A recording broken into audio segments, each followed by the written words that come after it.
എല്ലാവർക്കും എൻ്റെ ഒരു പുതിയ വീഡിയോയിലേക്ക് സ്വാഗതം. ഇന്ന് ഞാൻ ഉണ്ടാക്കാൻ പോകുന്ന റെസിപ്പി സദ്യകളിൽ കേമനായ അല്ലെങ്കിൽ എല്ലാവർക്കും ഇഷ്ടപ്പെടുന്ന സദ്യകളിൽ ഒരുവിധം എല്ലാവർക്കും ഇഷ്ടപ്പെടുന്ന അവിയലാട്ടോ ഞാൻ ഉണ്ടാക്കാൻ പോകുന്നത്. അവിയലില്ലാതെ ഒരു സദ്യ പൂർണ്ണമാകില്ല എന്ന് എല്ലാവർക്കും അറിയാം. അപ്പം നമുക്ക് എന്തെങ്കിലും ഓണമൊക്കെ വരാല്ലേ, അപ്പം നമുക്ക് നല്ലൊരു അവിയൽ ഉണ്ടാക്കാം. ഞാനപ്പോൾ അത് ഒരു ചട്ടി എടുത്തിട്ട് അതിലേക്ക് കുറച്ച് വെളിച്ചെണ്ണ ഒഴിച്ചെടുത്തിട്ട് അതിലേക്ക് ക്യാരറ്റ്, മുരിങ്ങക്കായ, പിന്നെ നേന്ത്രക്കായ എടുത്തിട്ടുണ്ട്. പിന്നെ ഞാൻ എടുത്തിരിക്കുന്നത് കൊത്തമര കേട്ടോ. നമ്മൾ കൊത്തമര എന്ന് പറയാം, പിന്നെ അമര ബീൻസ് എന്നൊക്കെ പറയാറുണ്ട് പുറത്ത്. പിന്നെ വെള്ളരിക്ക എടുത്തിട്ടുണ്ട്. പിന്നെ എടുത്തിരിക്കുന്നത് ചേന കേട്ടോ. പിന്നെ കുറച്ച് പച്ചമുളകും വേപ്പിലും എടുത്തിട്ടുണ്ട്. ഇതൊക്കെ നമ്മൾ ഈ പച്ചക്കറികൾ അരിയുമ്പോൾ നമ്മൾ ഒരേപോലെ നീളത്തിൽ അരിഞ്ഞെടുക്കാൻ ശ്രദ്ധിക്കണം കേട്ടോ. അത് കഴിഞ്ഞാൽ അതിലേക്ക് കുറച്ച് മഞ്ഞൾപ്പൊടിയും ആവശ്യത്തിന് കുറച്ച് ഉപ്പും പിന്നെ കുറച്ച് മുളക് പൊടിയും ഇട്ട് കുറച്ച് വെള്ളം ഒഴിച്ച് നമ്മൾ നല്ല പോലെ ആവിയിൽ വേവിച്ചെടുക്കുന്നുണ്ട് കേട്ടോ. ചെറിയ തീയിലിട്ട് നമ്മൾ കുക്ക് ചെയ്തെടുക്കണം. ഇതെല്ലാം കൂടി ഒന്ന് പയ്യെ മിക്സ് ചെയ്തെടുത്താൽ മതി കേട്ടോ. വല്ലാണ്ട് കുത്തി കളിക്കാതെ ഉടയ്ക്കരുത്.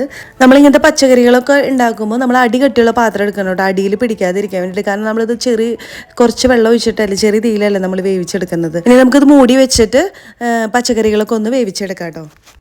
ഇനി ഇതിലേക്കുള്ള അരപ്പ് നമുക്ക് തയ്യാറാക്കാം. അതിന് വേണ്ടി ഞാൻ 2 പിടി തേങ്ങ എടുത്തിട്ടുണ്ട്. അതിലേക്ക് കുറച്ച് ജീരകം ഇട്ട് കൊടുക്കുന്നുണ്ട് കേട്ടോ. അത് കഴിഞ്ഞ് അതിലേക്ക് കുറച്ച് മഞ്ഞൾപ്പൊടി ഇട്ട് കൊടുക്കുന്നുണ്ട്. അത് കഴിഞ്ഞ് അതിലേക്ക് ചെറുള്ളി കേട്ടോ, ചെറുള്ളി ഇട്ട് കൊടുക്കുന്നുണ്ട്, കുറച്ച് അധികം ഇട്ട് കൊടുക്കുന്നുണ്ട്. പിന്നെ 2 പച്ചമുളക് ഇട്ടിട്ടുണ്ട് കേട്ടോ.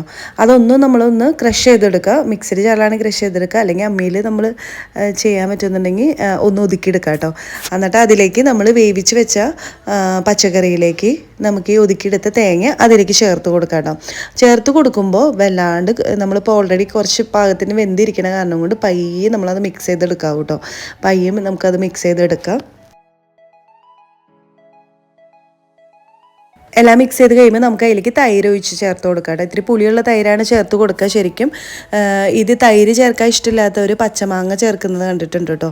അപ്പോൾ നമുക്ക് ഇഷ്ടമുള്ള പച്ചക്കറികളൊക്കെ ചേർത്തിട്ട് ഉണ്ടാക്കാൻ പറ്റുന്ന ഒരു വിഭവമാണ്. പല സ്ഥലങ്ങളിലും പല രീതിയിലും കേട്ടോ ഈ അവിയൽ ഉണ്ടാക്കുന്നത്.